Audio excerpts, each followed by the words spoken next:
guys, welcome to our chemical engineering tutorial brought to you by the ChemEng student. In this lesson we're going to take a look at the design process of a centrifugal pump. Now this is the first video in our January competition whereby for 2023 we are now giving away £1,000 a month for an entire year. So be sure to check out the question at the end of this video. So we can often refer to pumps and heat exchangers as auxiliary units, and this is a core element of design within chemical engineering, both for education but also within the industry. Now there are multiple methods for designing pumps, and it depends on the type of pump that you want, and it depends on the information that you have been provided with.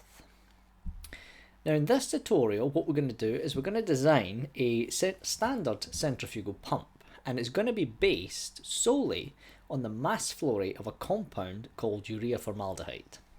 Now this formed the basis of my undergraduate dissertation, so everything that you see here is to a fourth year or bachelor's degree standard.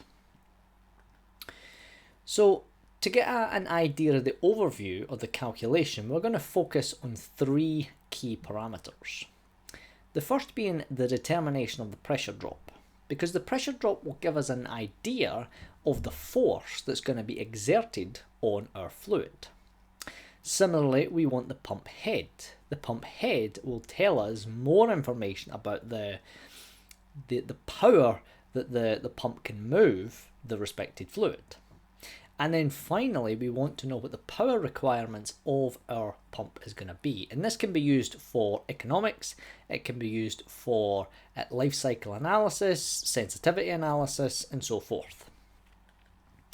Now, before we begin, we're going to use the reference here of Sinnot 1996.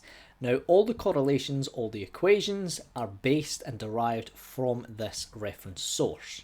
Now we do have a full free text of this in our online resource library. It's completely free.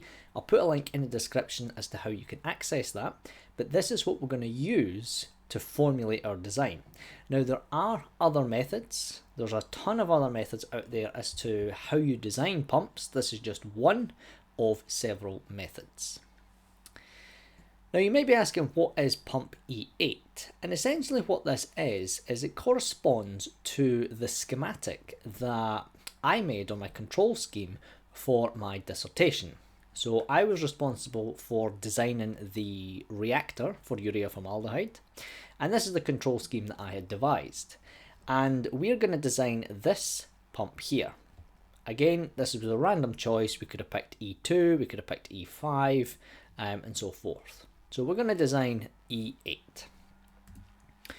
Now based on previous simulations, what I worked out was that our requirements was to move 9.26 kilograms a second of urea formaldehyde, and our operating conditions was at 363 degrees Kelvin. Now what we need here in order to solve this is the physical properties of urea formaldehyde at this given operating temperature. Because that's all we have. We don't know any other piece of information apart from the flow rate. So what we can get here is at this given operating temperature, we can deduce that the viscosity is 400 centipoise and that the density is 1500 kilograms per meter cubed. Now we'll start off by a determination of the pressure drop. And in order to do this, we're going to use this correlation here, taken from Sinnot 1996. Now we have G, which is our mass flow rate, we have mu, which is our viscosity, and we have the density. The only thing we don't have here is d-opt. Now d-opt is your optimal diameter. So what this essentially tells us is what is the optimal pipe diameter that will go in to this pump. And that will allow us to determine, using this correlation, the pressure drop for our pump. So the optimal pipe diameter is determined using this correlation. Because if we think about it, the idea on the optimal pipe system is dependent on how much material we have coming through, as well as the density of the material. So this is the correlation that we're going to use. Now, if we plug in the values that we've got, we work out that the optimal density, diameter, becomes 55.26. Now we're going to round this to a standard. So there is no way that we could get a pipe diameter of 55.26. So we'll round this to 60 millimeters. And that's the value that we're going to use for our calculations. But what we can now do is we can work out the cross-sectional area. So it's just a standard formula for cross-sectional area, pi over 4 d squared. We can pop in the d, which is 60, and that will give us a cross-sectional area of 2,827.43 millimeters squared. Now we need this in SI units, so we need to convert millimeters squared to meters squared. And in order to do that, we basically multiply by 1 times 10 to the minus 6. And that will convert from millimeters squared to meters squared. So we get a cross-sectional area in this case to be 0.002827. Now from here, we can then deduce our volumetric flow rate, because your volumetric flow rate is the ratio between the mass flow rate, so kilograms per second, divided by the density, which is kilograms per meter cubed. That will cancel out the kilograms and we're left with meters cubed. Now again, you can perform a unit balance here just to ensure that you are using the appropriate formula. But here we get 0.00617 meters cubed per second. Now we can work out our fluid velocity, and our velocity is Q over AS. So Q over AS, we worked out Q, we worked out AS, we work out that our fluid velocity is 2.18 meters per second. Now we have all the parameters required to determine the pressure drop. So we pop in all the information that we have. We have G, we have mu, we have the density, and we have the optimal diameter. So that tells us that our pressure drop for this particular pump with this particular compound is 10.67 kilopascal per meter. Now the question is, what does this actually mean? What does this represent?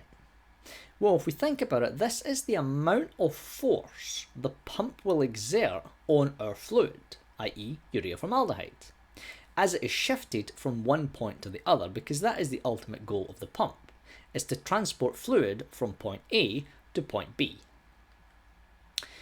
Now that we have the pressure drop, we can now move on to determine the pump head.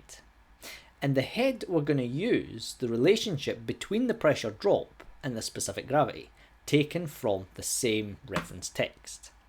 So the head, denoted by H, is the ratio between the specific gravity divided by 10.197 multiplied by the pressure drop. Now, we have to be careful here, because this is a fixed correlation. In your reference texts, you need to be careful of the units that they are using.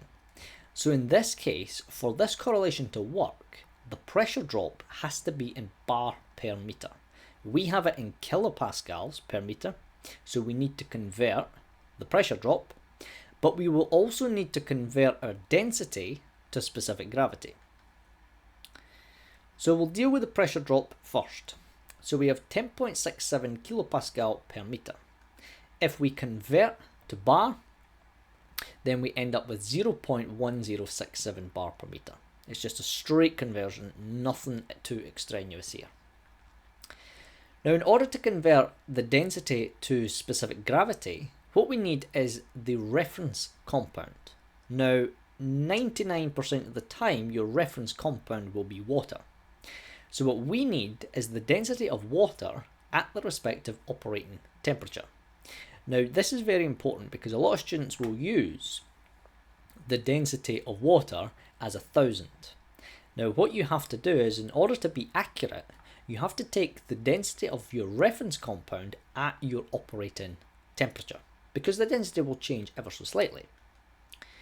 So if we do that, we can exploit the specific gravity formula, and we can deduce from a steam table that the density of the water is 965.06 kilograms per meter cubed. So from there, we substitute in the values and we get a specific gravity of 1.55. Now we can substitute these into the equation and we can deduce that the pump head is 1.42 meters. So that is the vertical height at which this pump will be able to move our urea formaldehyde.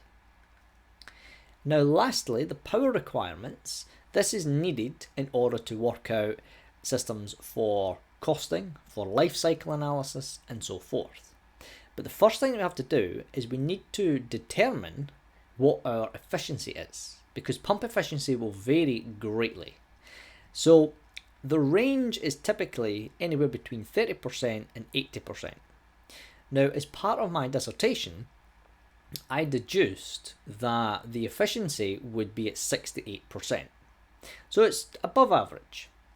So what we'll then do is we'll use the power correlation, which is the volumetric flow rate multiplied by the density, multiplied by the gravitational constant, multiplied by the head, divided by the efficiency. We have all this information. We just pop it into the equation and we work out that the power requirements for this pump for this given flow rate of urea formaldehyde is 189.6 watts.